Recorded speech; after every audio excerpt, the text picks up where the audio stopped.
My name is Marcus Greene. I'm 42, a firefighter from San Diego, California. I've seen my fair share of flames, raging infernos that tear through homes, brushfires that threaten lives.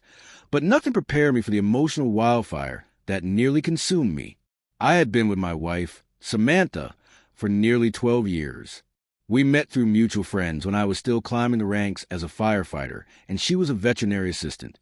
She had this disarming smile and a laugh that could brighten even the darkest shift. We were the solid couple in our group, stable, supportive, the ones people turned to for relationship advice. At least, that's what I believed. The accident that changed everything. In February of last year, I was responding to a multi-vehicle collision on I-15. A semi had jackknifed it and crushed two smaller cars.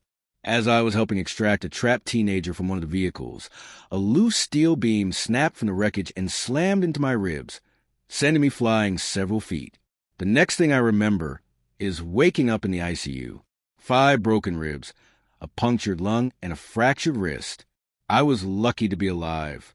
The doctor said I'd need weeks in the hospital and even more time for rehab. Samantha visited the first 2 days, smiling, telling me I was brave, bringing me homemade cookies I couldn't even eat. But on the 3rd day, she didn't show up, or the 4th, or 5th. At first, I assumed it was work. She said the clinic was understaffed, but her texts got colder, drier. Eventually, they stopped altogether. My best friend and fellow firefighter, Jay, started noticing things too. She'd post selfies at home or out at restaurants, smiling, drinks in hand, with captions like much needed escape or finally feeling free. Free from what? Me? Jay, ever the bloodhound, came to visit and show me a series of photos he found on social media. They weren't public. He had to dig. One showed Samantha with a man I didn't recognize. At first, it looked innocent, but then came the one that shattered everything. Her sitting on his lap, fingers tangled in his hair, lips locked in a kiss. I stared at the photo in silence, chest tightening, trying to convince myself it was a misunderstanding. But deep down, I knew the truth. The man, his name was Ethan, a former client at the vet clinic, widowed, wealthy, and evidently quick to slide into my wife's bed while I was flat on my back, recovering from risking my life. After I was discharged and began rehab at home, I didn't confront her right away. I wanted her to feel safe in the lie. Let it breathe. Let her believe she was still winning. She acted as if nothing was wrong. Cooked dinners, asked about my therapy, even brought me a welcome home cake. But every smile she gave me now felt rehearsed. I played along, all the while preparing my response. Not in anger, but precision. Controlled. Tactical. Just like in the field. Step 1. I created a fake profile as a real estate investor and started messaging Ethan under a fake name, James Morgan. I offered to sell him a piece of lakefront property, completely fictional, that needed a trustworthy investor. He took the bait quickly. Greedy and gullible, just like I figured. Step 2. I had a close friend from my firehouse, Olivia, who Samantha had always been weirdly jealous of. Start hanging around more. She'd drop by with food, flirt with me playfully, just enough to raise suspicion. Samantha noticed. I saw her eyes narrow when Olivia hugged me goodbye or laughed too loud at my jokes. Step 3. I installed a security system. Cameras. Microphones. She didn't question it. I told her after the accident I felt safer with eyes on the house. What she didn't know was that I linked the entire system to a private cloud server.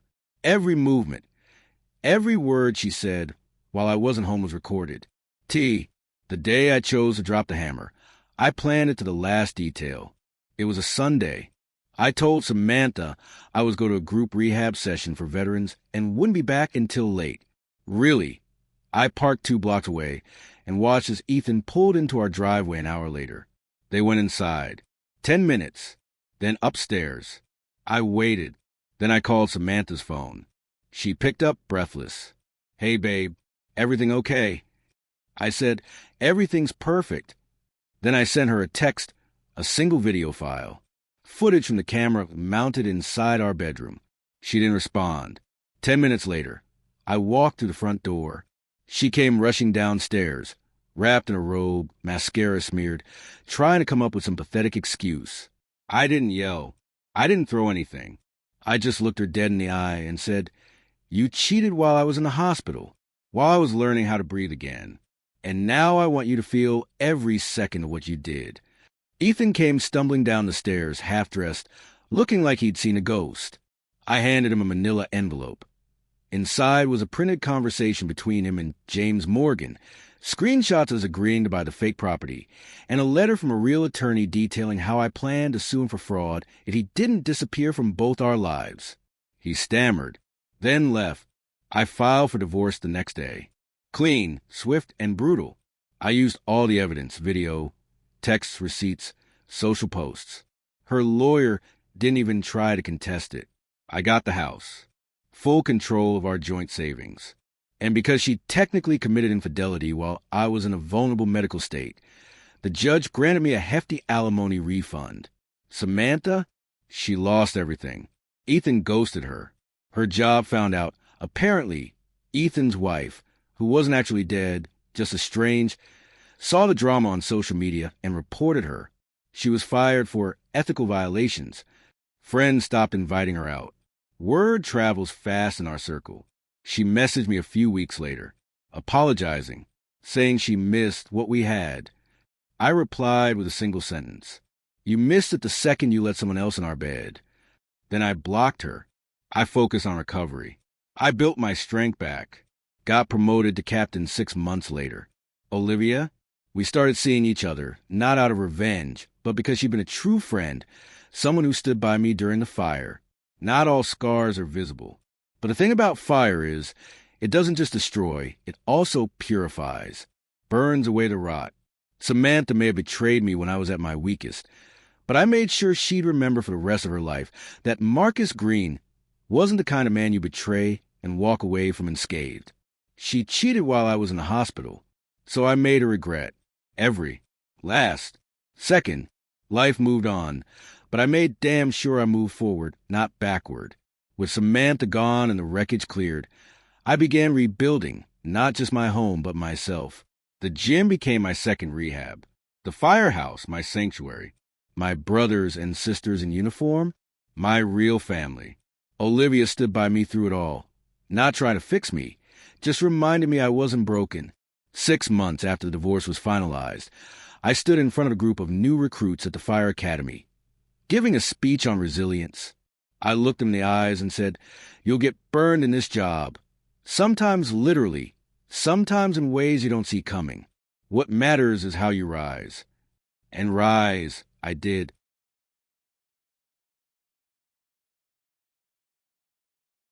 I bought a new truck, remodeled a house, and took my first real vacation in years, to Montana, where the skies were clear and no ghosts followed me. One evening, while watching the sun dip behind the Rockies, I got one last message from an unknown number. "Do you ever think about us? I made a mistake. I wish I could take it back. S." I stared at it for a moment, then deleted it. No response. No reaction. She had made her choices, and I had made mine, to live better, stronger, without her.